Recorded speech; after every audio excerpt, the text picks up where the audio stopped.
What's up, guys? Welcome. My name is Jackson. I'm here with my boy Josh over here. Today we're going to be doing a talk on social media.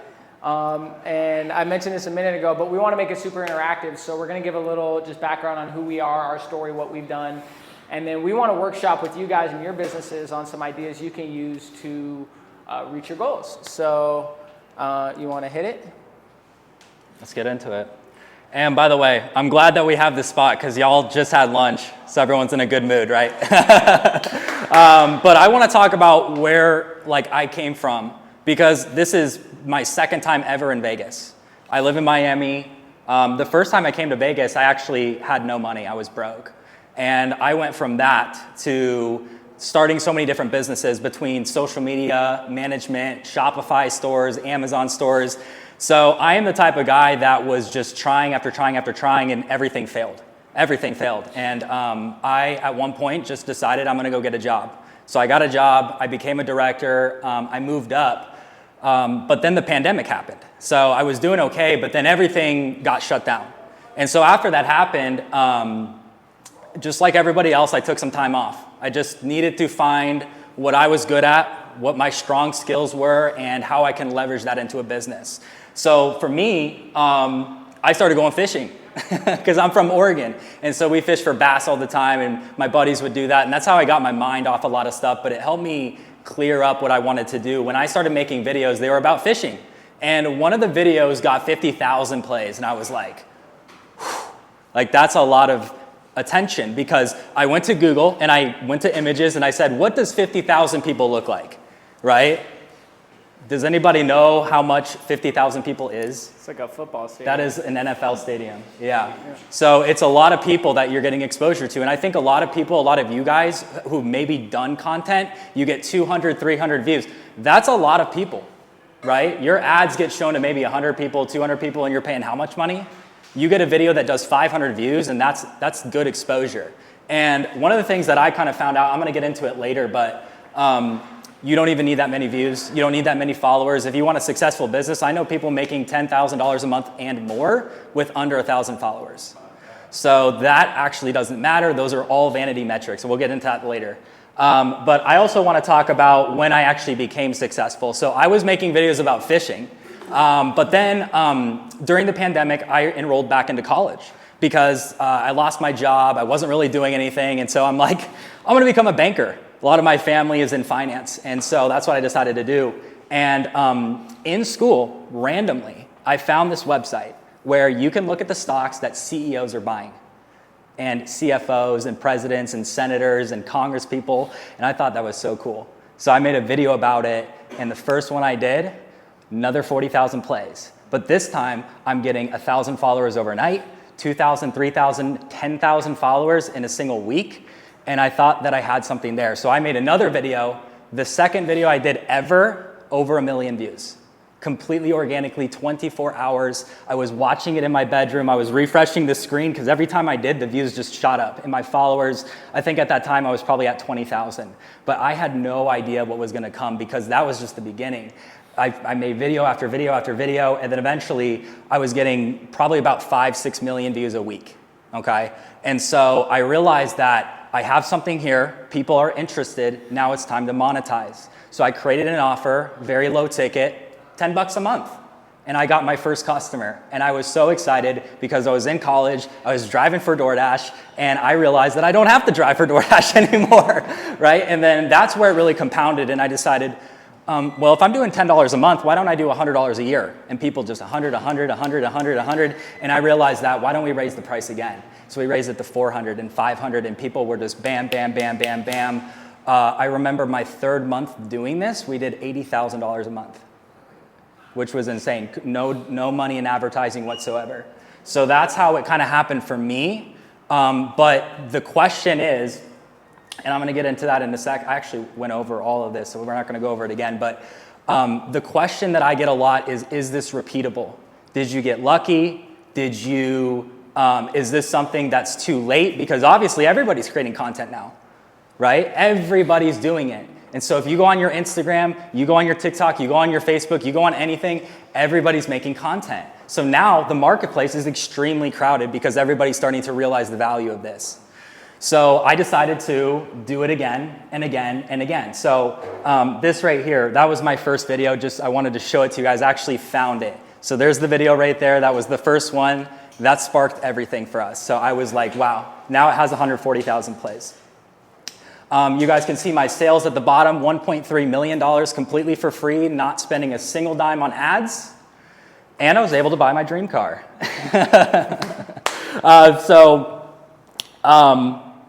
I'm pretty sure I went over all this and everything like that, but I wanted to really make a point, and I wanted to show you guys my secret if I had to put it into one sentence, which is I think that everybody else, what they're doing wrong is that they're trying to create an offer and a website and a logo and they get a CPA and an attorney and they get all this stuff. They've just spent $10,000 and they can't get traffic.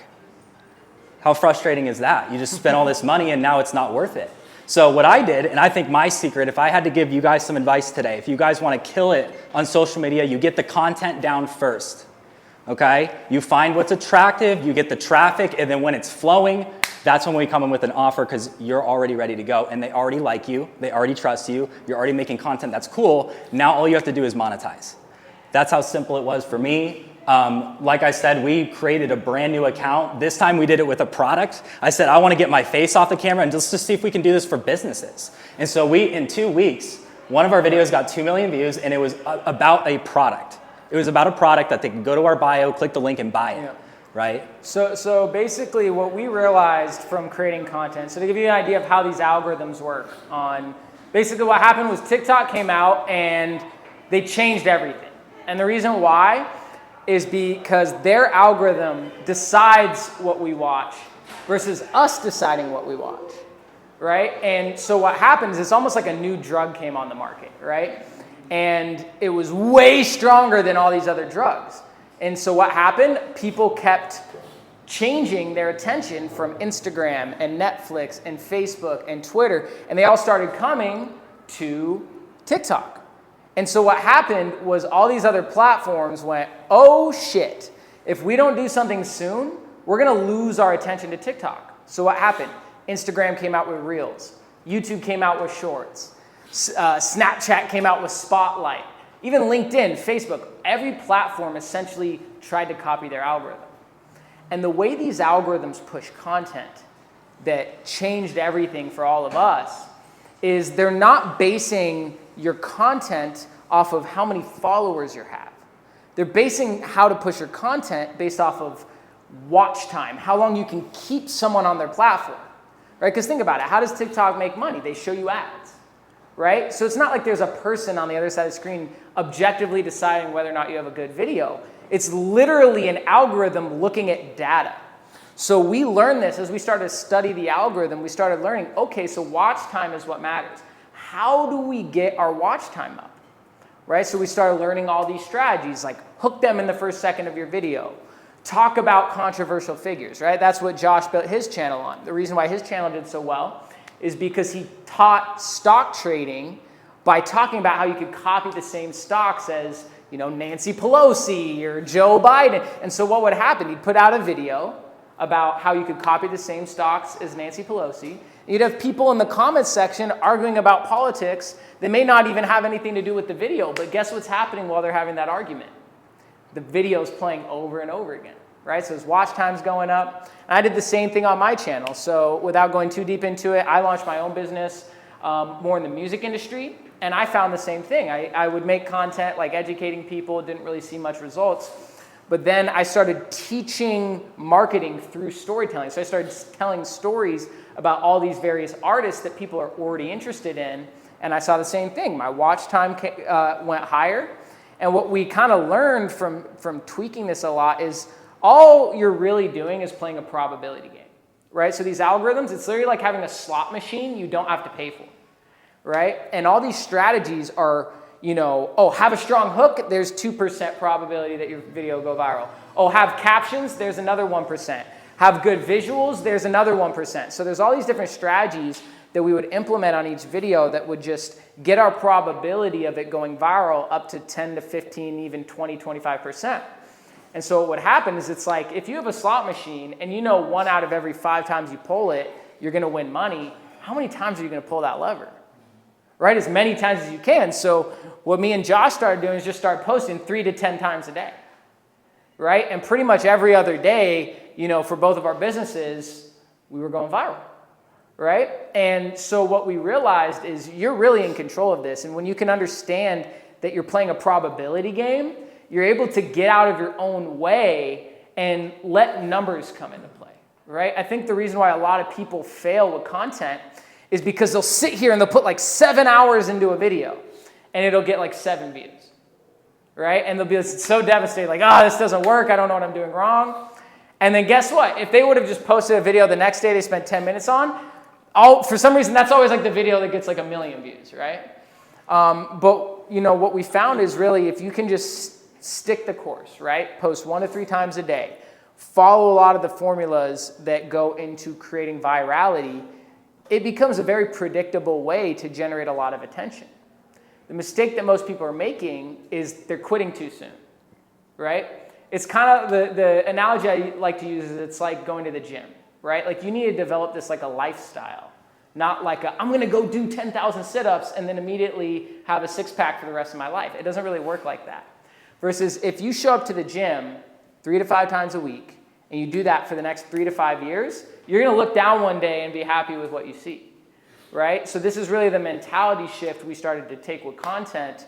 And what really increased our probability was once we had a video that hit. Right? So this is something we learned is, okay, what can we do to increase our probability? Well, the easiest thing is when you have a video that hits, you ask yourself, how can I remake this video over and over and over again?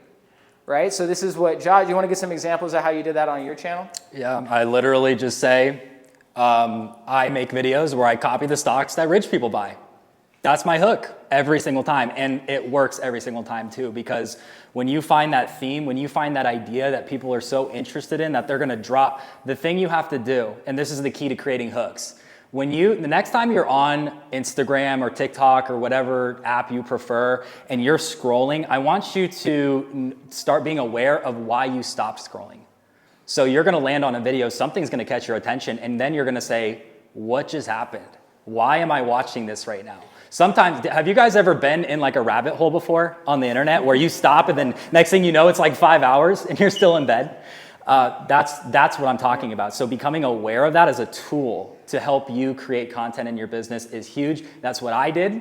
And I also do that with the news. I will watch CNBC, I'll watch CNN, I'll watch Fox News. I'm not a Democrat, I'm not a Republican because I don't care. What I care about is views and hooks. And you know who's really good at that? The news. That's what their whole entire media empire is based on.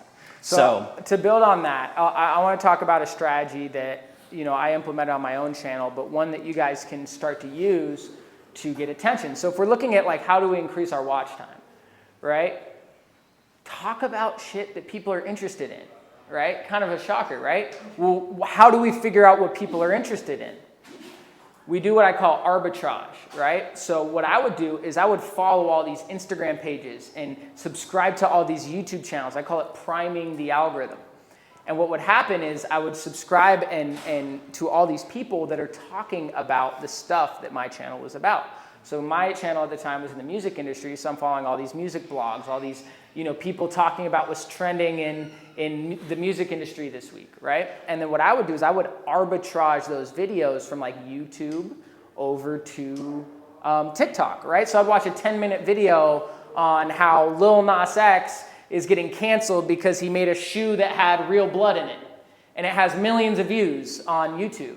I would take that 10-minute video, summarize it as a 40-second TikTok, and then literally use the footage from the video as my B-roll, right? I would literally take that video, download it, and then use that in my video. And I would have videos go viral very consistently, right? So whatever niche you're in, one thing I really recommend doing is taking some time to curate your algorithm. Follow everyone else that's already an expert in that space, whatever space you're in. Follow the people that are already talking about the type of stuff that you want to talk about. And then when they put out a video on YouTube and you see, okay, this is what's trending in my community, literally summarize that video and turn it into a TikTok. And then you take that TikTok and you post it as an Instagram reel and a YouTube short. and a Facebook reel and a LinkedIn video, right? So now you can take this one 10-minute video, summarize it as a 30-second TikTok, and then put that on 5 different platforms, right? So this is a strategy that can work very, very well. Now, one thing we wanted to do that we thought would be really beneficial to give you guys an idea of this in practice is we wanted to workshop with some of you guys about your businesses to help you come up with some ideas. So does anyone have a business that they're working on that would like some content ideas that might want to be a volunteer? All right. I'm currently working on a universal brand based around Japanese gods and making an anime based on them. So I'm currently working on character licensing, stories, and merchandise, different things like that. Okay. And what is your objective? To build traction, build a community, get people bought into the stories. It's like the same way people fell in love with Mickey Mouse. Yeah. That's awesome. So here's one thing that I always recommend people start with whenever they're creating social media content is to reverse engineer the outcome that you're looking for, right? So building a community, that's a good start, but we need to be more specific. Okay, if we're building a community, what is the outcome? Inevitably, probably for some of us, it's to make some money, right? So if you want to, build this community, where are we building that community? Is it a Patreon? Is it a YouTube channel? Like, where would you like to build that community? Currently, right now, I'm focused on Instagram. Okay. It's been the primary place I've been sending a lot of people that And what is the objective? Is it to build your Instagram following? build the following on there and then let people be able to be up to date whenever I drop the stories and merchandise. And where are you dropping the stories? That's where I'm currently working. I'm working on my first chapter right now. Okay, got it. So what I would recommend for you, if you're just getting started, is tell your story of creating your first anime, right? Talk about what you're building. Get people in from the ground up, because if you don't have a lot of content to present them at the moment, I think getting them sold on the context of what you're trying to build will help a lot in building that initial ground. But I think this is something that's really important that people don't think about is they have too vague of goals, right? It's like if I was like, hey, meet me at Starbucks, right? Well, how many Starbucks are there in Vegas, right? How many Starbucks are there in the United States, right? That's kind of how most people treat their social media. They're like, oh, I'm trying to build a following. But it's like, but why? What's the end goal? Is it to drive revenue? Okay, if it's to drive revenue, what revenue? What is your monetization vehicle? How are you monetizing? Who are you monetizing, right? We got to take some of these things into account because our content can reverse engineer based off of the outcome that we're doing, right? If your goal was to build this community around you as a writer, then we're going to make a little different content than if it's about a specific character, right? So one of the strategies I'll use is telling a story a day, right? Well, that story is going to be different depending on what outcome that I'm presenting. If I'm looking for investors, I'm going to be telling more of my own story. If I'm looking for just base fans, I'd probably be telling more of the stories of the characters. Right? Do you have any ideas you'd like to chip in on that? Yeah, what I recommend for you to do is start live streaming. Because do you draw? Do you do art? How do you create the story? Just so I know. Currently use AI and then I work with somebody that's in Japan. Okay. To create some of the artwork. Okay, cool. So that's good. So what I like to do is I like to show behind the scenes. People love to get a look of what's going on behind the machine. So if you live stream that, the genuine, the authenticity that comes from live streaming, I'll just tell you right now, that's how I generate all my sales. Every single thing that I've sold over $1.3 million has come from live streaming. So that just shows my authentic. I show people how I set up my stocks, how I set up my watch list. I talk to people, I answer questions, I'll go, pick apart charts for them. So I do it right there in front of them. So what you would do is you would start making content talking about these stories that you're doing. You say, hey, are you a fan of XYZ that's related to what I do? And then people are going to respond to that, and you're going to create content that gets them to what you're doing. And then you're going to live stream it too. So you take people behind the scenes, you're getting people to know you, and then they're going to really like that. They'll share that all over the place. So that's what I recommend. I think live streaming is if you guys have the ability to do it. I know that some people don't want to be on camera. So I get that. If you don't want to be on camera, that's totally fine. And by the way, there's a lot of people that do live streaming without even showing their face. Like if you were let's say you're an artist and you're drawing the stories like it's a comic book or like a manga or whatever they're called, you would put the camera like a mount put it down and you just be drawing in front of them. People will start sending you money, like literally, people just start sending you money just because they think your art is cool, you know? So I would definitely recommend live streaming. I think for you, that would be big. It's that building in public mindset. Yeah. Exactly. Yeah. So one thing on what he talked about with, you know, how he gets his sales from live. So one thing to consider when you're creating content is don't oversell the small amount of demand you have. So one mistake I see people make a lot of times is they throw in the call to action in their videos. They're going straight for the ask, right? Hey, if you guys would like to subscribe to my Patreon, it's like, and then you have like 1,000 followers. Like you don't have enough of a demand to really push enough traffic that you want to make that ask. Versus what he did that's really smart is he puts out a bunch of viral content that gets a bunch of brand awareness for him, right? But nowhere in that content is he saying, come buy my trading, you know, course, right? What does he do instead? He goes live, and then on his live, he's literally trading live and showing them exactly his breakdowns, his thought process of his trades. And then from there, he's able to make that ask after he's already showed them what he could do, instead of trying to do that directly in the content. So that's something to consider too for any of you guys. If you're still building up your demand from scratch, you don't want to go straight for the ask, right? This is a big mistake a lot of people make, is they treat their content like it's like a commercial, right? Like you watch their content. If I've never heard of you before, I don't care what you have to say. And that's how all of us are. We think that way when we're watching someone else, but for some reason we have a bias towards our own content, and we just assume everyone's as interested in us as we are in ourselves. But no one has the context that you have of yourself. Only you have that context. And so what happens is a lot of times people treat it like it's a 30-second radio commercial. Hi guys, my name is Susie. I'm a real estate agent. Here's why I'm the best real estate agent in line. They've already scrolled, right?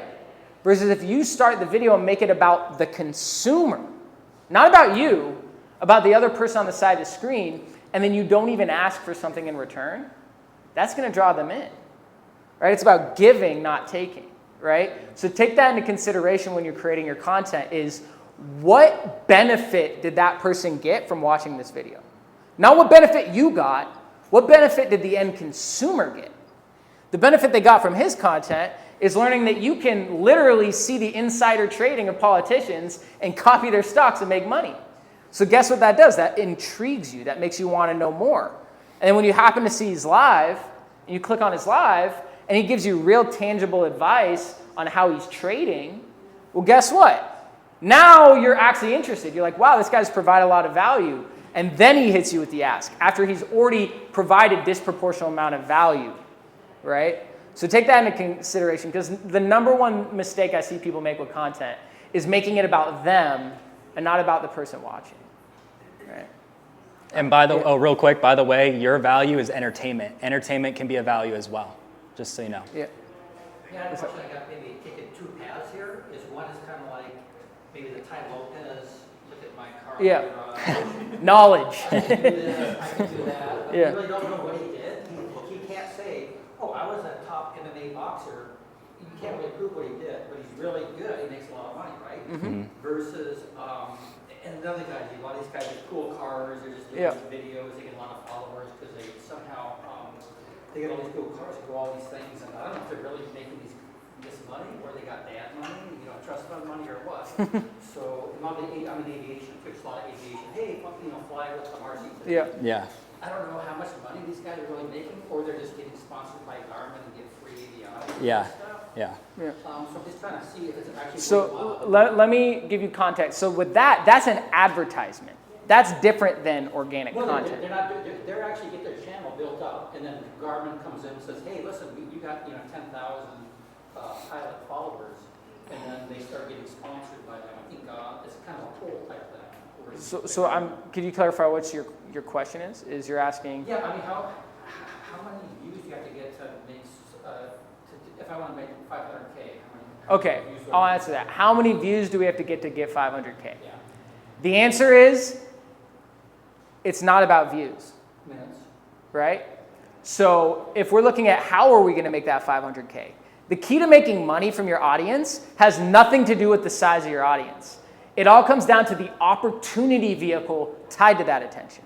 I'll give a great example. Someone who's really well known in like the guru space, Grant Cardone. He has about 1/20th of the audience of a lot of big YouTube influencers, but is worth $1 billion, while those influencers are worth like 10,000. Why? Because attention doesn't equal money, right? I'll use my channel as a great example. I had a video on my channel. It got 7.8 million views. Someone stole it, put it on YouTube, got 20 million. All these pages picked it up. It has probably 200 million views on the internet. You know how much money I made from that? Maybe about $100 from the Creator Fund. And that's being generous. This is probably less than that, right? Meanwhile, I have another video that got 20, maybe 30,000 views in that range across Instagram and TikTok. And that video made me $10,000. You know what the difference was? In that video, I pointed them to an offer. And that offer was worth $5,000, and I got 2 sales. So that's a call to action, that offer, that 5,000, was that a transaction, a sale? To someone? Yes. Now, you shouldn't promote a direct call to action, in my opinion, in your videos. Casey actually gave me a really good strategy that you can implement, which is put them in your stories, right? Because if people are interested, they will do their due diligence. And if they're not doing their due diligence, damn sure they're not going to pay you any money, right? So can we go over Cardone's Yeah. monetization model? Yeah. Yeah, I mean, you might know it better than I don't know his direct model, but I know it's like real estate. So okay, he's switched, right? He started with cars. He went to sales seminars. Now he's in real estate, right? How does this real estate fund make money? Do you know? No. The investors give him money. He takes it, invests it, and then he makes money from their money. So it's a syndicate. Yes, and he's also in a lot of trouble. So who knows? It's questionable. Okay, but here's the thing, right? What is Grant Cardone good at? Right? He's good at talking and giving value, right? And being what? Entertaining. He's flashy. He's obnoxious, and that's what he plays into. So if you guys watch a Grant Cardone video from like 2000 or 2001, he's been around a long time. A lot of people don't know that he's been doing this 30, 35 years. If you watch a video from him doing sales seminars in like the early 2000s, he's very calm. He's not what he is today because he realized that there's an edge to being edgy and that gets views. And that attention converted into real estate investors, right? So a lot of people like Grant Cardone, right? Because he's an alpha male, right? People are attracted to that leadership, which is, for some people that's good, right? And that is valuable. But I think that with him specifically, how does he take views and turn it into money? Well, he gets people to invest in his fund. He targets the high-end rich people. He doesn't target people who only have a few $1,000s. In fact, he just made a video. He said, hey, if you don't make $400,000 a year, you're poor. He said you should be ashamed of yourself if you don't make $400K a year. I mean, that's the type of marketing he does because he knows that everyone's going to share that. Oh, this guy's an asshole, right? But what is he doing? He's getting you to talk, right? And so that's his thing. Okay, so just one more question. Yeah. So his skill is more maybe marketing and class versus a real detailed real estate expert. Yeah, so I will say this. I think that there's people who are 10 million times more knowledgeable than Grant Cardone in real estate. Do you guys agree with that? Yes. Right. So, but why is he the most popular? How come you haven't heard of the other people? Because his He's better at marketing is better, right? You know what I mean? Yeah, and that's it, right? But think about it. What is his opportunity vehicle? What is the right investor worth to him monetarily? Millions of dollars. He only needs one of them to make millions. Meanwhile, if you're selling a $10, hat, how many hats would you have to sell to make $1 million? A lot more. Right? So this is the problem I have with my channel. I was getting 14 million views a month, and I could barely pay my rent. Not because I wasn't good at getting awareness, but the opportunity vehicle tied to that awareness was too small. Right? And believe me, I did everything I could do to get more attention, but attention doesn't equal money. How many people here have TikTok? Okay. What was the third TikTok you saw yesterday? What was the last TikTok you saw? You don't even know. I could literally pull up TikTok right now, scroll on 10 videos, and I probably in 3 minutes couldn't tell you what the 9th video was. Right? So we get this blip of attention, but if you don't do something with it, poof, it's gone. Yeah. So when you're posting these videos and you have no following, nothing, how are you supposed to get these viral videos? Is it hashtags? Are you sharing it to certain places? It's watch time. It's all watch time. That's what these, think about how do these platforms make money? By showing you ads, right? It's not like there's a person there like, is this a good video? Will this be good for our platform? Right? How many videos are uploaded a day on TikTok? No, it's an algorithm. So that algorithm's looking at data. Well, what data would make them money? Keeping you on TikTok. So their algorithm is literally analyzing your video. It's showing it to a batch of, let's just say, 10 people. And based on the average watch time of those people, it determines, should I show it to more people? And if it performs well with them, it'll show it to a bigger group, and then a bigger group, and then a bigger group. Yeah. Case in point, so I work for Sony out in California, Yeah. and we have a AVOD, advertising video Yeah. on demand. Netflix is SVOD, subscription video on demand, so basically advertising, right? Yeah. And you make money on Crackle by the more times people watch it. So the director told me, hey, Greg, when you update the Android app, make sure that it's always on. I go, what do you mean? He goes, when you're not watching it, it's still playing, because that makes us money. Yeah. There you go. Yeah. Interesting. So it'll send it to people outside of the people that follow you? Yeah, so it's showing it to a test group, Okay. right? So it, you know, you Yeah, just just go on your break it yeah. down from the top. Yeah, like so how I'll it literally, departs. I actually have a slide that explains this pretty well. One sec, it's in here somewhere. Okay, here it is, I passed it. So view it kind of like this, right? So they start by testing it to like a small batch of people. And depending on how it performs with them, they determine, is this something we can trust with more people? Right? If your video is bad for TikTok, it's a liability for them to show it to a lot of people. So they're like, what's the smallest minimum amount of people that we can test to determine whether or not this is worth pushing on our platform?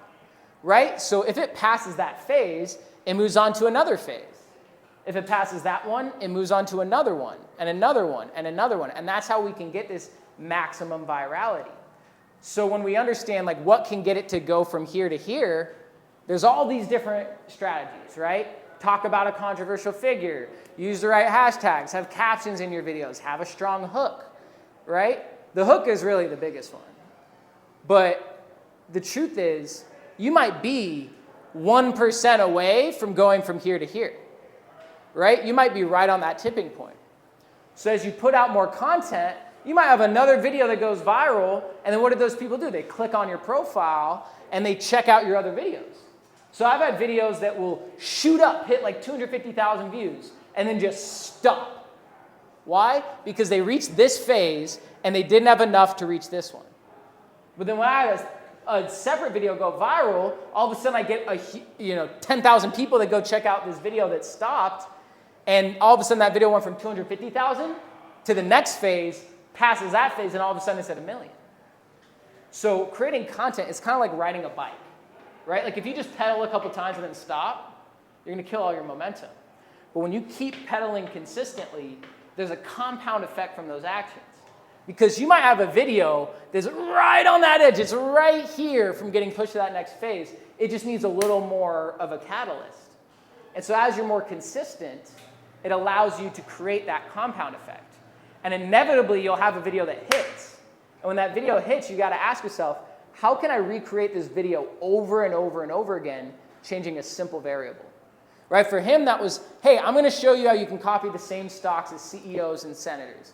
So what would he do? He'd just switch out the CEO or the senator who he was copying. Here's how to copy the same stocks as Nancy Pelosi. Here's how to copy the same stocks as Elon Musk. Here's how to copy the same stocks as Joe Biden. Right? And that will work consistently. That's what I did on my channel. Here's how Russ blew up. Here's how Drake blew up. Here's how Soulja Boy tricked people into listening to his music. Like whatever it is, I know I can do that over and over again. And I'm going to have a 10% of those videos are going to go viral. 50% are going to absolutely flop. And the rest are going to be somewhere in between. And then I went and I made 1,500 videos. Right? What's up? Quick question. So, do you take a multi-account approach to test some of your content before you put it on your main account? Or have you thought of that strategy? Like test different content on different channels? Yeah, like if you had, you wanted like this is what I was thinking. If you had like a very curated account that you want to only put your best stuff on, but you want to explore some other ideas, maybe have a side account that is less popular, maybe less people know about it, but you're testing that? I think that'd be a good question for him because he scaled a bunch of accounts. Is there like a hesitation, like a reason why you don't want to put it on the main account? I guess this is more in theory. It's an open question. Okay. It's a strategy. Well, like a focus group? Yeah, like if you, let's say let's just an example, like you're known for sneakers. You're like, okay, that's so specific Yeah. on this channel. So I want to do stocks or something. Okay. Would that really work with my Yeah, audience? yeah, because if you've already built up an audience and then you try to give them something that they don't even care about, it's probably going to die. Now, also in that, I'll add a caveat to that. If you make a second account and then you make that video and it blows up, you just missed out on that exposure for this page.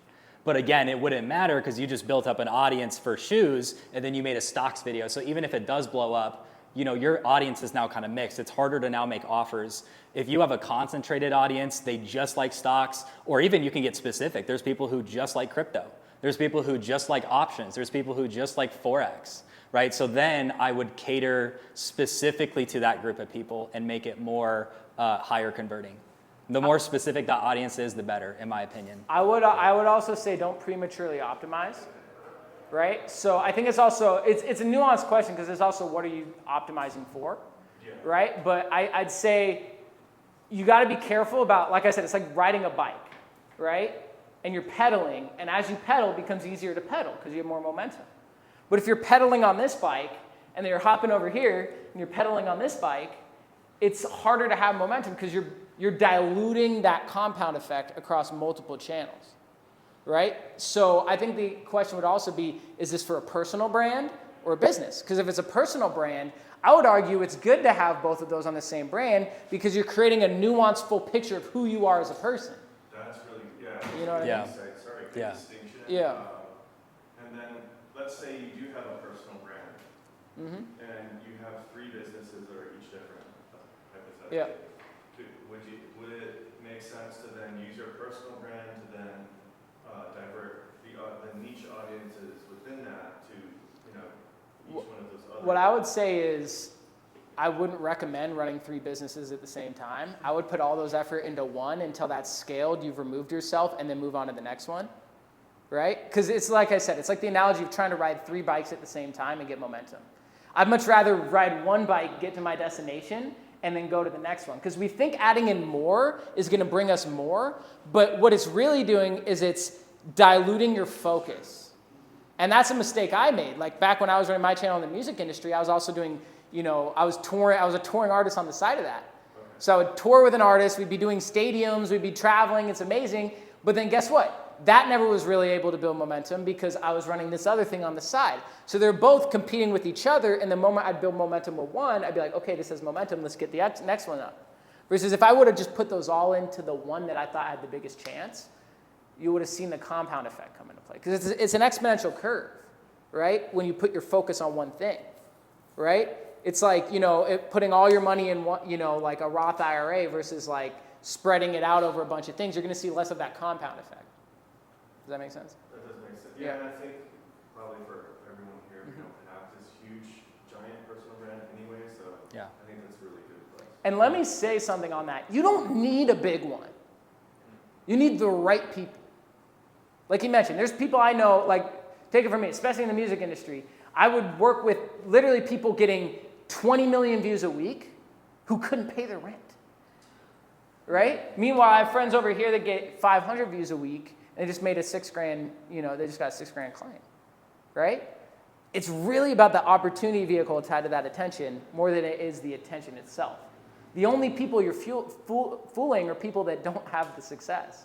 People that actually have the success, they're able to see through any sort of like personal brand facade, right? Like we use these million, you know, numbers to get your attention, but we're getting your attention to tell you they don't matter, right? Like Grant Cardone, right? He's doing the flashy cars not because he thinks that that's what, you know, matters.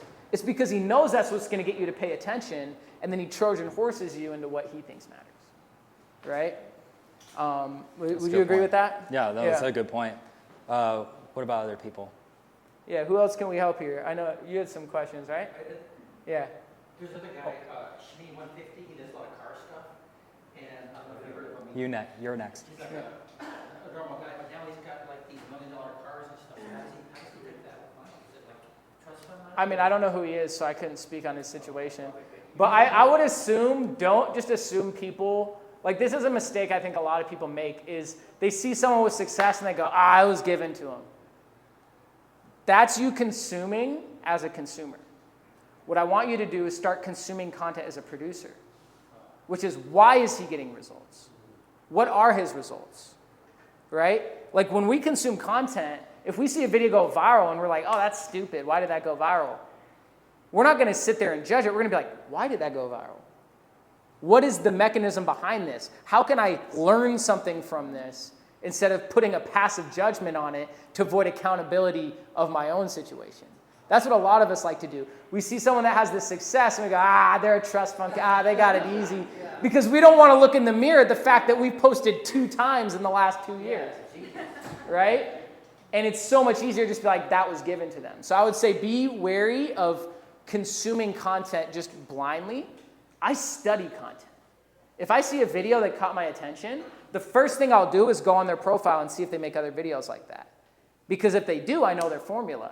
And I can go, how could I implement that formula on my channel? Especially if they're in another niche, right? If I see a personal trainer that makes a really good workout video and that captured my attention, I'm going to go, how could I take that same format and apply it to teaching marketing instead of personal training, right? So that's the biggest thing. If you can take anything away from this, is understand that like content, like people that are successful, it's because they found a formula and they did that over and over again. Right? We're not like these special savants, right? We just found something that worked and then we played the probability game, right? So do you know any car guys that are successfully kind of walk through their monetization? I'm not in the car space, but... Or cars, airplanes. I think that there's definitely a lot of legit people out there, but you do have to be careful because that is a marketing strategy of being flashy. I will tell you for me personally that I don't think there's a right or wrong. You can be flashy if you want to, if that's your style, that's your brand. I will tell you for me, I have always felt that I don't want to build people's respect that way. I don't want people to respect me because I can buy stuff or even rent it and pretend like I can afford something. I try to gain people's respect from knowledge and teaching and giving value and saying, hey, I just taught you something you didn't know, and then they get value from it. So I think that it's just, yes. Oh, did you? Oh, no, I'm done. So I think being authentic is lost in dynamic. So exactly. if we are just who we are, not saying anything different than what you're saying, but looking and always looking at what somebody else is doing and then trying to follow and emulate that, to me is exhausting. So instead, I just be who I am, completely authentic, and then show what I'm doing by transparently doing that. Right. And I'm not selling 1 million or 5 million views because, so I'm not telling you that I know more than you. However, I'm asking if authenticity isn't. Authenticity is huge, right? So here, we look at, like, we talk about, like, when you understand we're playing a probability game here, the number one thing that will increase your probability is volume. And the number one thing that will affect your volume is if you're being inauthentic. Because it's not sustainable, right? Like you see it with a lot of these like these SoundCloud rappers that came out and they're doing all this crazy stuff to get your attention. And even if it works, they have to keep upping the ante to keep your attention. And people realize it's inauthentic and they stop caring. Versus if you're just genuinely trying to help people or you're just genuinely being yourself, it's a lot easier to sustain that. It's not about a sprint, it's about a marathon. And you can't be on a marathon without being authentic because it's just exhausting. You know what I mean? So to finish that, so is it, and I'm asking, is it better to be on camera or to actually be focusing on the people you're talking to, so they're the one that's on camera, or to have just the atmosphere on camera and not showing the two people interacting? So what I'd say is it's about self-awareness of what are you trying to accomplish, and also self-awareness of you as a person. If you're really uncomfortable in front of the camera and you don't really want to be on camera, you're using it as a means to an end, it's probably not a good strategy.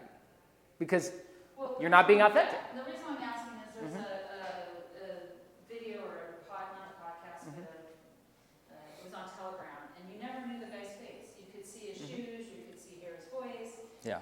You know, it was just kind of one of those things, and it was a big deal. I don't know the answer. I'm asking, in your opinion, is it better to be just, you don't know who you are? Is there a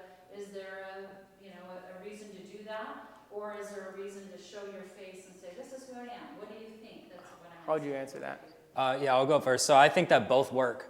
And I think that at the end of the day, I can sit here and tell you what I think is the best strategy, but honestly, the data will tell you the best strategy. So what I would do is make both. Or make 10 ideas and just see what gets the best results. And then you can repeat that. Because again, you don't want to have an anomaly. You don't want to have something that just blew up randomly, because that can happen. You can get lucky. And that might not be a successful strategy. So you do want to test it a few times. You don't want to just make 5 different types of videos and then, oh, that's the best one. You maybe want to do that a few times and actually get a good sample. Yeah, let me build on that. I think that's really the foundation of everything that has built our success, is we make decisions based off of data, not emotion.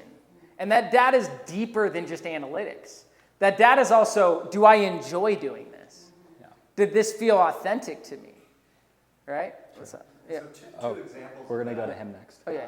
The faceless versus Yeah. having your face hidden to some degree. Someone I worked with, they wanted to do a faceless brand where they were on camera, but they were wearing a mask. Okay. We A/B tested 2 different channels, and the channel where they showed their face did not perform well at all. The channel where they were hiding their face on camera with like this weird mask thing, that was interesting enough to get people to stop scrolling and then want to listen to the rest. So that performed well for them. That's their hook. Yeah. That's their hook. Yeah. Another example of that was Ty Lopez. We all know the ad where he's in his garage and you see a Lamborghini, right? Yeah.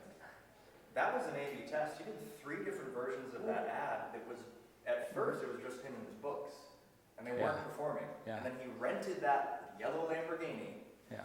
and that one went viral. Yeah. Yep. He already had a very high personal net worth. He could have afforded Right. the Lamborghini. Right. He just didn't actually own it. He bought it as a prop. And you know why he spent millions of dollars on that ad, and we've all seen it?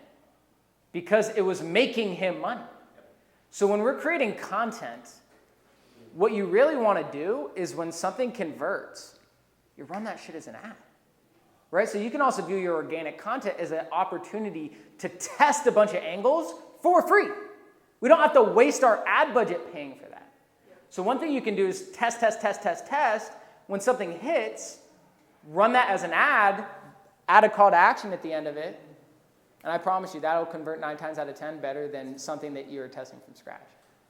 We got to answer his question, and I'll take you next. Yeah. Okay, really quick story here. I don't feel comfortable promoting myself for content creating, but I do notice some stuff, and I've had some United States patents issued to me. Yeah. And one thing I noticed is that rigid cell phone in your back pocket is bad for your spine. It gives you unsightly pocket brick. But if you had just a little bit of flex in it, and it fit your body, it would go back in here and feel a lot more comfortable for an extended period of time. This is the prototype. I've been walking on this for a week, and by the way, the screen is held up. I want one. Got a nice shout-out video from a guy named Steve Wozniak out of Apple. That's a good one. Cool. I know the end game I want to get to is I want to license the technology to this to an existing cell phone manufacturer. And I don't quite feel like I know how to do that, and I'm not quite comfortable doing it. So if you guys got any thoughts about that, that's what I'm trying to get to. Because You're trying to figure out how to get in contact with the manufacturer? How to get any one of the, I think there are 126 cell phone manufacturers. There are 2 big ones. Yeah. Like 126. Yeah. And I'm trying to find, how do I get the attention of one of the guys, and it's probably not going to be the top 2. It's going to be some guys trying to break through. Yeah. And are you asking how to get their attention, or specifically how to get their attention through content? How to get them to say, yeah, this is good, we want to license that technology. In my opinion, I don't think content is the optimal strategy for that. It's not. I think direct outreach to every single person at that company until someone gets you in front of the right person has a higher probability. Straight.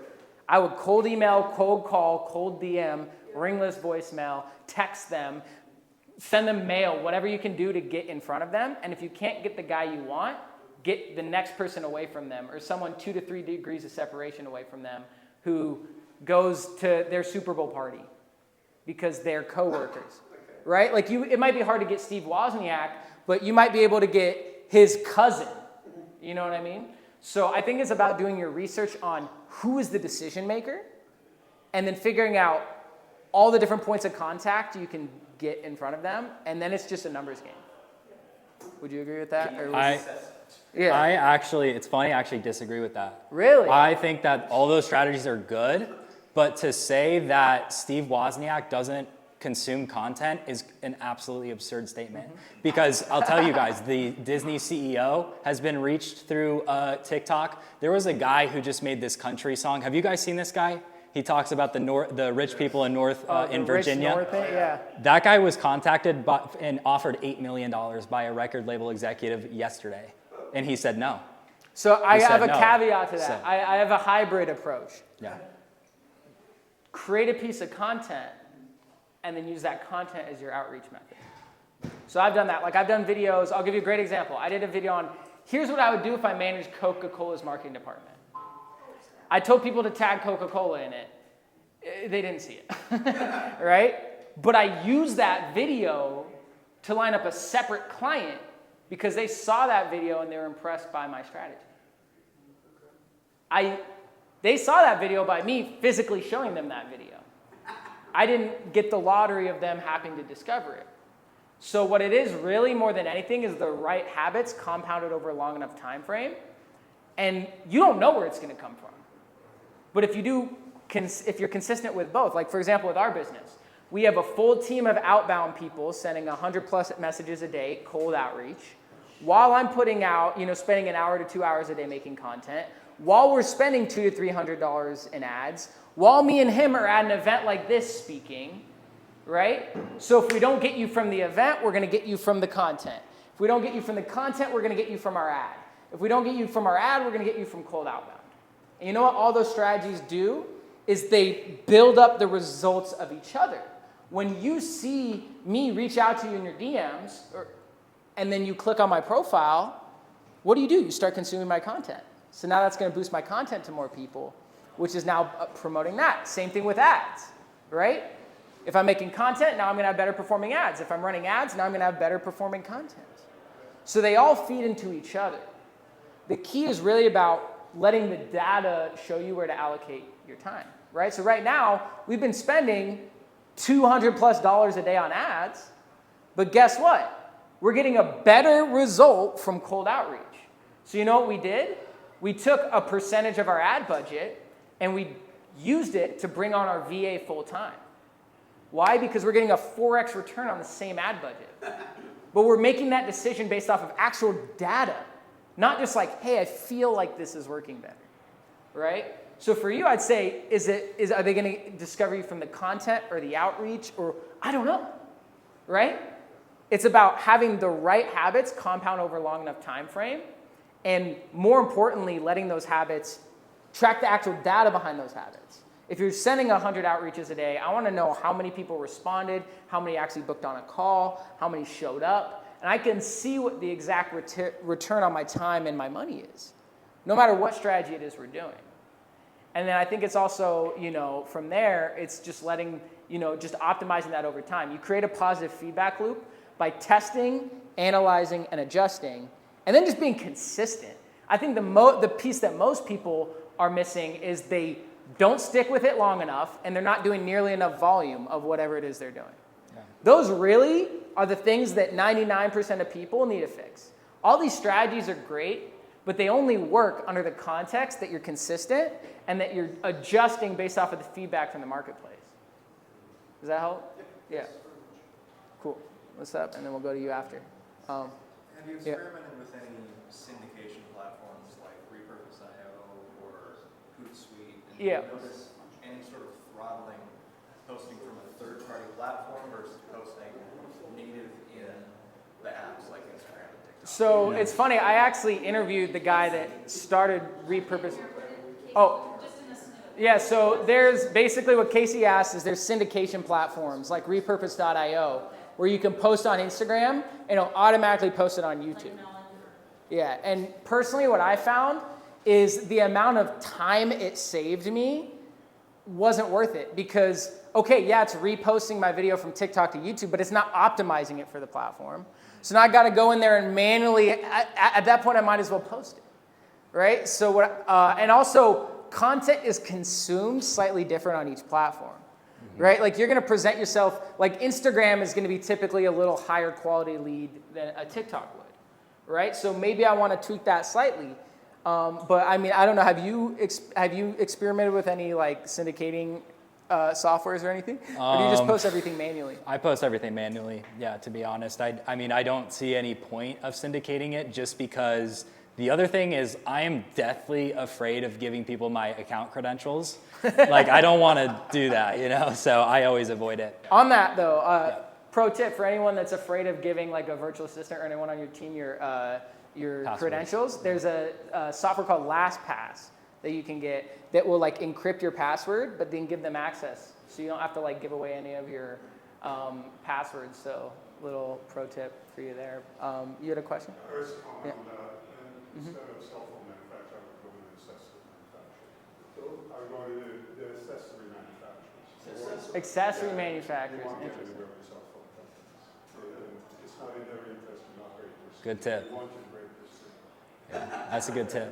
That's That's a good point. They want you to break it. There's a number of them, Yeah. you know, there's big ones and small ones, but the big companies sell millions, so they would be much, and it's such a crowded space, because some of the Americans are there, you know, just buy the cheapest ones, so they're struggling to differentiate. And so they would be much more open to looking at the idea of self-manufacturing. So to build on that, one of the most underutilized strategies for generating leads, no matter what your business is looking at someone that serves your target market on a different part of the transaction, right? So for example, if we do marketing services, a great power partner for us is cinematographers. Why? Because someone's going to that cinematographer to hire them to create a content, and they're taking that content over to me and paying me to market it. So wouldn't that person much rather get a cut of this money that their client is going to spend anyways? Of course. And guess what? If they did that, would I now increase the probability of that cinematographer getting more money from that client if that content is now making them money? Right? So one of the lowest hanging fruits for any business is referral partnerships, specifically someone that's 1 degree of separation on the same chain of whatever transformation that your service helps them get. Right? So like he said, go after mobile manufacturers, right? Maybe, you know, your in is someone that, you know, that's a bad example, but like, you know, personal trainer. Maybe the personal trainer goes and talks to the cryotherapy office, right? Maybe the cryotherapy office goes and talks to the nutritionist, right? They're both, the type of person that would invest in a nutritionist probably has some additional disposable income, and they're probably interested in being healthy. So chances are they're serving the same target market, but in a way that they don't compete with each other. Right? So that's one of the most underutilized strategies I've used. I partner with cinematographers, media buyers, whatever, that are serving my client, but just in a different way. So that's a lot of times where the low-hanging fruit is, because they already have those connections. They'll sell them for you, and it serves them. It's in their best interest to sell it for you. You know what I mean?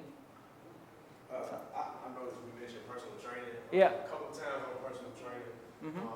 And could you run like a case study, kind of like a gift of Leon? You know what's funny? I actually have an example of exactly how you can do that in here. Of how to find content. So one of my clients, I actually work with a personal trainer. So literally go on TikTok, type in fitness, filter. You'll see there's a little filter button at the top. By most viewed content. And guess what? Here's a bunch of content ideas right there. Make your own version, right? This person right here, my glute workout.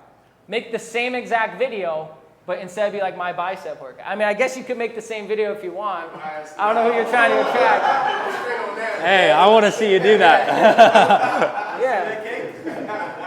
Right? Or take her video and do the workout that she did, right? So that what I like to do a lot of times, so I'm not directly ripping off someone in my niche, is I'll take that, build your glutes with me, my glute workout.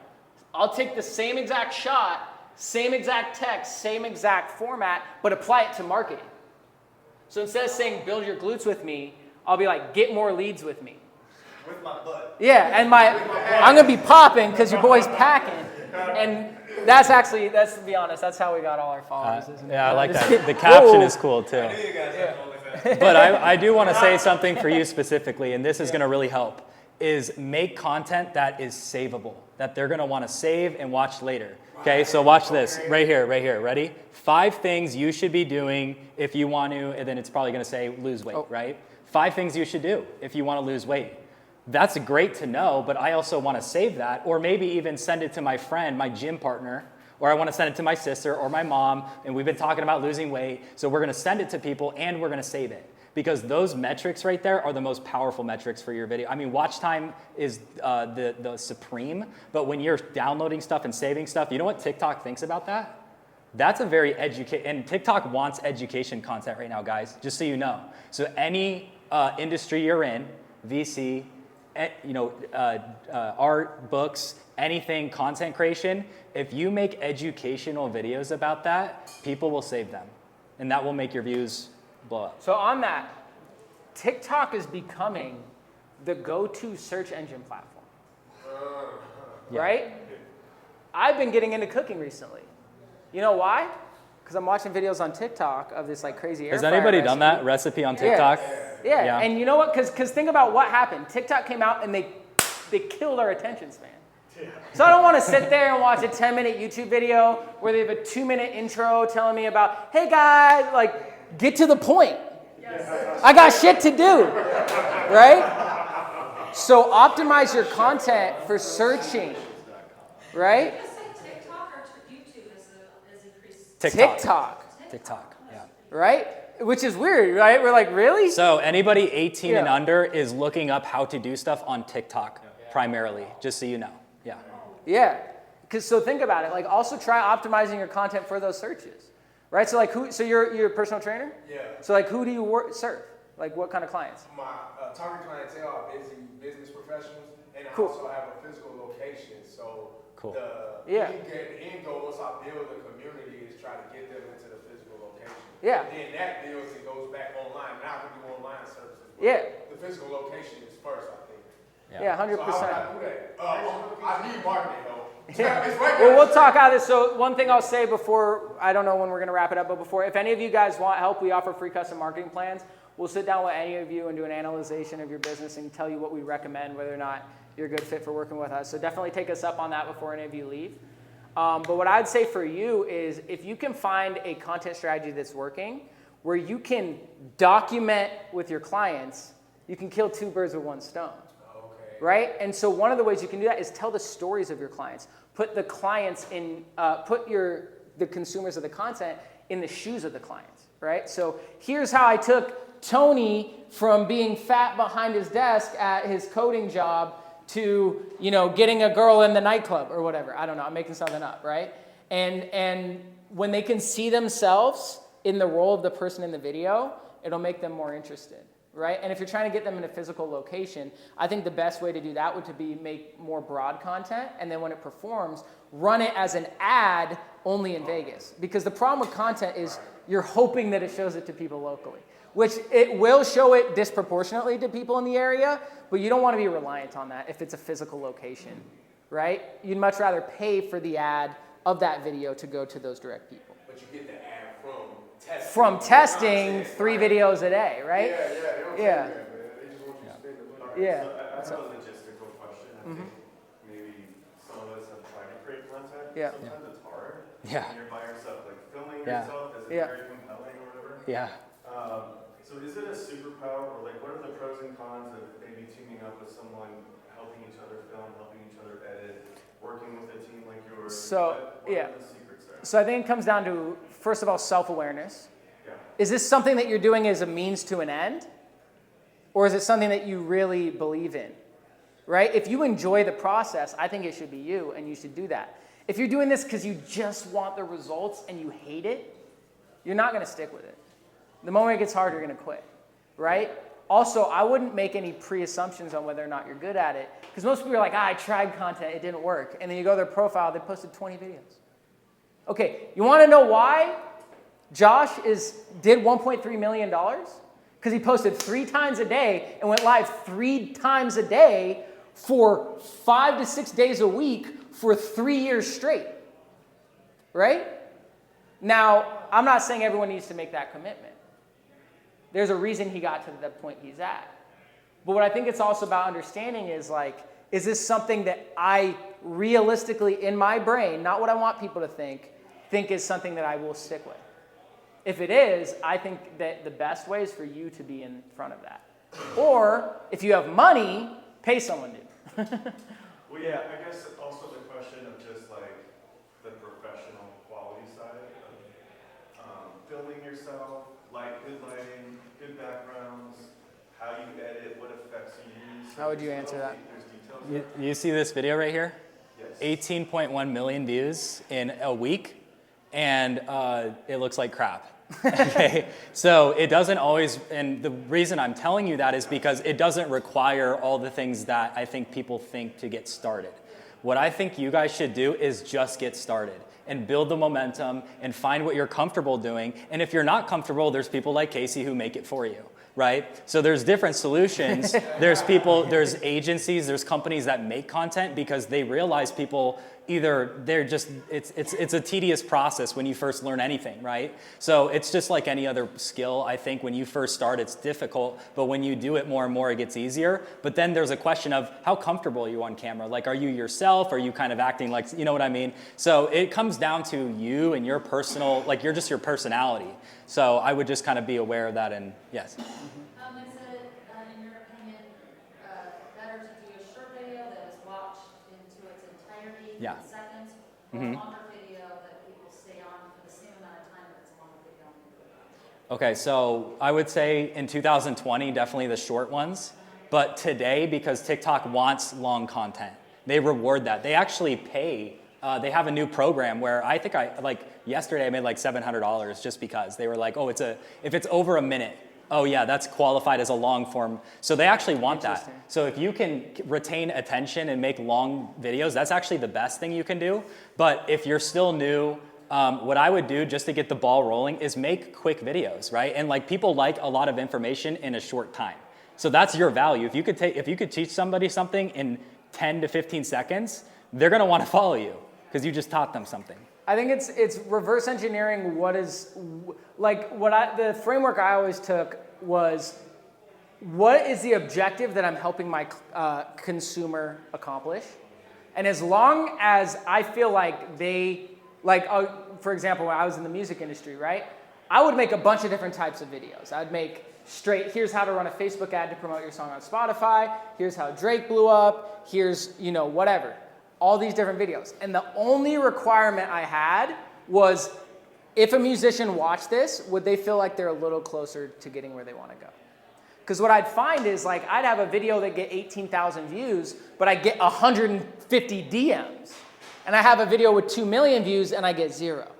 So it's a little more nuanced than just, hey, is this going to perform better? It's, what does that even mean, perform better? Does that mean views? Does that mean leads? Does that mean revenue? Does that mean awareness? I like to view my content almost kind of like you're diversifying your portfolio. It's like asking someone, hey, should you invest in real estate or stocks? It's like, what are you trying to accomplish, right? And so what I do is I reverse engineer what am I trying to accomplish. I track the data behind the content I'm producing, and then I adjust it over time just like you adjust your investment portfolio, right? And we might find his 1.5-minute video, like we might be in the same niche, serving the same audience. He does a 1.5-minute video and it performs better. I do a 15-second video and it performs better. So there's no black and white blanket advice for anyone. It's about, the biggest advice I could give is build your self-esteem around posting, not around the outcome. Because when you're too invested in the outcome, you get in your head and you stop posting, which is the only thing that will guarantee the outcome. Yeah, what's up? So I do have a question. Yeah. You said you posted 3 videos a day for 3 years. Is it just one platform, or are you sharing it on other platforms? Yeah, okay, so that was just TikTok. And actually it was up to 7 videos a day. So I did 7 videos a day, 7 live streams a day, and then that was just TikTok. So now we got to do Instagram, and then we got to do YouTube Shorts. So for my schedule, I wake up and I just start making videos until basically I'm so tired that I just go to bed and it's like midnight, right? But that's my job and that's what I do all day. Obviously, there's a lot of people in this room that are business owners and they don't have that time allocation, right? So how do you get that production if you don't have the time allocation, or maybe you don't even have a team? So now you're kind of in a position where you know you need to do this, you know it's important, but you might not necessarily have the time, right? So for you, I know that you kind of had the same problem because you were doing everything in your business and creating content. Yeah. How did you? So I think it's a lot of it is like, you know, yeah, like I was just doing everything. I was doing the lead generation, the sales, the fulfillment. Trying to fit that all in is a nightmare, right? It's about having a streamlined business. It's also, it depends on your business, right? So this is a nuanced conversation, right? But what I would say is, you know, having a system where you're in your element is the best, right? So is content the best for your business? It may be, it may not be. If you're only a local business, maybe running ads is a better strategy, right? But even then, creating content will give you better creative for your ad, which is what determines the result. So I think the biggest thing is there's not some secret pill. There's not some magic content formula. We could do the exact same video and get different results. I would do that. I would, like that video I told you that got 7.8 million views.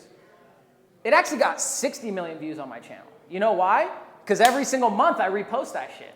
Oh yeah. Right? But guess what? 1 month I'd repost it, same time of day, same sound, same caption, same hashtags, and I'd get 50,000 views. The next month I'd post it and get 5 million. The next month I'd post it and get 100,000. It's a probability game. This is why I hate all these gurus that are like, just post it this time of day. We did it with this guy and we got him to go from 20,000 views to 2 million. That's like someone saying, hey, just follow our roulette strategy. We had this guy and the first time he did it, he went all in on black and lost his money. And this time we told him to go all in on red and he became famous. Pay us for our advice, right? It's really understanding, okay, it's a probability game. What's going to increase my probability? The number one thing that will increase your probability is volume, right? Instead of spending 100 hours to try to improve it by 3%, what if I spent those 100 hours and made an extra 200 videos? That's the easiest way. Then from there, you know, when you first start, you're going to suck. So the probability of your content hitting is probably like less than 1%. But when it hits, even if that takes you 200 videos, you ask yourself, why did it hit? How could I recreate this over and over again, changing a simple variable? So for him, he was putting out videos on fishing, like nothing to do with investing. But then since he took an investing course and he put out a video on the stock trading and it went, you know, it did pretty well, he's like, how could I recreate this over and over again? And so he made another version of the same video and he went from the first time it getting 180,000 views to that second time he posted, it got 18 million. And so now he's like, okay, that is the formula for my channel. I mean, that's amazing. Fishing to stock. Yeah. So you don't have to make $1 billion in the stock. I just made $1 billion in the stock. You can just like, I went to the training, I'm going to socialize that to you, and then you can make a fortune. Yeah, no, I mean, my whole brand was based on talking about other people. Because if I don't have results, how do I make my video exciting? Well, you know who does get results? Rich people, and Bill Gates, and Warren Buffett, and Charlie Munger, and all these people who are known for investing. So I leveraged their, and by the way, if I talk about me, who gives a crap, right? If I talk about Warren Buffett, he's very famous. Everybody knows Warren Buffett, right? Mm-hmm. Or maybe even someone more like Mark Cuban from Shark Tank. Yeah. Would you guys want to know what stock that guy owns? Like, yes, right? Yeah. So that's why I like to leverage the likeness of other people. I think that's big. Yeah. Also, if you feel any strangeness about that, realize that our entire educational system here in America is based on people talking about things they've never done themselves. People will pay $100,000 for a business degree taught by someone who has never owned a business. Yeah. So you can make free content. Yeah. No, but I think that is the easiest way, because I think a lot of us, the reason why we feel hesitant to post is we have almost this like imposter syndrome. We're like, why would anyone give a shit what I have to say? So don't talk about yourself. Talk about other people in your industry. They might not know you as a personal trainer, but they know Arnold Schwarzenegger. So instead of being like, here's how I got a big bicep, maybe you go, here's the exact workout Arnold Schwarzenegger used to win Mr. Olympia, right? It's one of the number one probability things you can do to increase your probability is leverage borrow interest. They don't give a shit about you, but who do they give a shit about? And how can you tie who they give a shit about into the outcome that you help people produce? And that right there is the number one thing you can do, right? I would put out videos on Kanye and Lil Nas X. I never gave my opinion on them. But you know why I did videos on them? Because I knew everyone else had an opinion on them. And believe me, the one thing I've learned from creating content is people aren't afraid to share their opinions. So what we would do is I'd do it on these big figures, and then I'd ask questions that would pin people against each other, right? Right? So it'd be like, for example, I did a video on how Elon Musk was letting Trump back onto Twitter. And then I put, do you think Trump should be back on Twitter? Well, I already know before posting that I'm going to get all the Trump 2024s. But then in my caption, I'm putting hashtag, Hillary Clinton and shit like that. Because I'm trying to get Democrats in there to start arguing with the Republicans. I never once said my opinion on Elon. I never once said my opinion on Trump. But I'm just leveraging human psychology. That's all marketing is. It's like playing chess. The difference between an amateur and a professional is that the professional is thinking 4 or 5 steps ahead. That's what we're doing with our content. But the reason why we know it works is because we've already seen it work over and over again. So we'll do things like mispronounced words is a big one. I see this one guy follows marketing advice, and he'll purposely have a lisp in his content.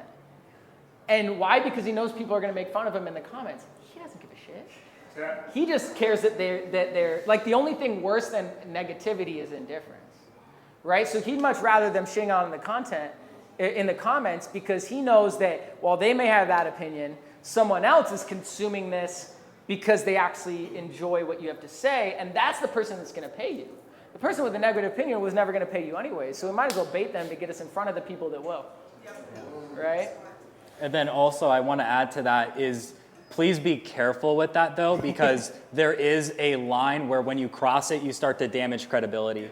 So if you mispronounce something, you say a word wrong, people might not trust you to buy from you if you don't know how to read, right? Or if you don't know how to spell, or if your grammar sucks. So I used to do that, right? I used to say, here's the stocks Senator Nancy Pelosi buys. She's not a senator. So I knew people would call me out. I knew people would say that, and it got me a bunch of views. But at the end of the day, I'm an education company, so what kind of educator am I?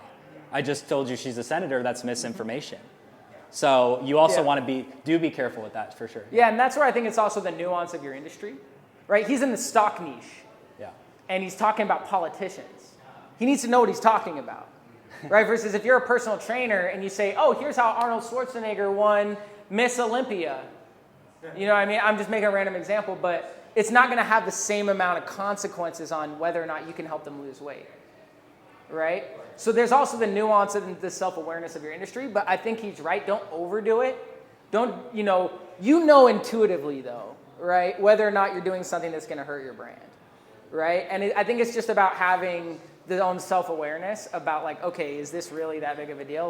Like in my videos, for example, we did a video on Kid Leroy, and we purposely mispronounced his name and said Kid Leroy, right? Is that going to hurt our credibility as marketers? No. But guess what? Just like clockwork, 75 comments. Kid Leroy. We're just they're eating in the palm of our hand. I feel like a grand chess master and I'm playing like a beginner, right? But that's in a way that's not significant. That's not going to question, me mispronouncing an artist's name isn't really going to affect my ability to run a Facebook ad for them, right? So it's about having the context. But yeah, any other questions? I don't know how much time do we have? I think we'll do one more and we'll wrap up. Are you guys good with that? Yeah. I was just gonna ask, there's a lot of platforms, Yeah. would you recommend focusing on one or focusing on 2 at the same time? Like you said, I would focus on short form media, okay. TikTok, Instagram, and I would just focus on those 2 platforms And then until it's working. to be authentic, yes, you're creating content, but maybe on Facebook and LinkedIn, you can tell more about yourself. I'd focus on 1 to 2 platforms to start until you're getting results. Okay. Yeah, so are you talking about like, oh, we got to make a podcast and we got to make long YouTube videos and short YouTube videos and TikToks and LinkedIn's and Snapchat? Yeah. Focusing on the first 2, like Got it. maybe TikTok, educational. Yeah. Instagram, maybe a little bit more about what else you do. And then LinkedIn The and number, Facebook yeah. is more you and less Okay. about your product. So the number one thing that will make you fail is quitting. And the number one thing that will make you quit is getting overwhelmed. Okay. So if you bite off more than you can chew, you may be able to stay. It's literally like the best analogy I like to use is it's like working out, right? How many people do we know? It's the new year. You're like, I'm going to lose all this weight. And so they get this like really crazy unsustainable diet. They're going to the gym twice a day. They won't shut up about it on social media. And then 2 weeks later, radio silence. Why? Because even if they had a lot of motivation in the moment, that's not sustainable. Versus if they would have started doing something as simple as, I'm going to replace, ice cream with a banana. Like that's a very simple thing, right? And if they did that consistent for a month, then maybe next month, I'm going to start walking, right? Maybe the next month, okay, I'm going to start running. The next month, I'm going to get into yoga, right? It's about a gradual increase over time more than it is like, I need to hit 7 platforms. Like he did 7 times a day, but it was also because he's making a lot of fucking money, right? It's easy to have motivation when you wake up and you're like, damn, I'm making more than I used to make in a month, right? But he also built up to that, right? He started off by, I'm going fishing. I'm going to make a fishing video, right? But momentum will build motivation. And the quickest way to kill your momentum is doing things that aren't sustainable. That being said, me personally, I started just on TikTok. I didn't start doing Instagram until a few months in. So I think that kind of answers your question of should I do a bunch of stuff right now or do I start small and then graduate, right? Yeah. It's like, oh my God, there's so many platforms. No, I mean, that's the thing is just like what he said, if you think that way, you're going to get overwhelmed and you'll make maybe 3-4 days of content and then never again. So it'll be over before it even starts. So for you and for everybody here, if you guys want results with social media, if you guys want to wake up with leads hitting up your inbox, if you guys want views overnight, if you guys want followers, you have to be consistent. That's the number one thing, and it's volume. So if you can if you post a video on TikTok, Snapchat, YouTube, Instagram, Twitter, that's 5 places, versus you could just post 5 videos on one platform, right? And that might actually be better. So I think just don't overthink it, don't exhaust yourself, but definitely find something that you can stay consistent with. Yeah. Thank you guys so much. I appreciate it. Thank you.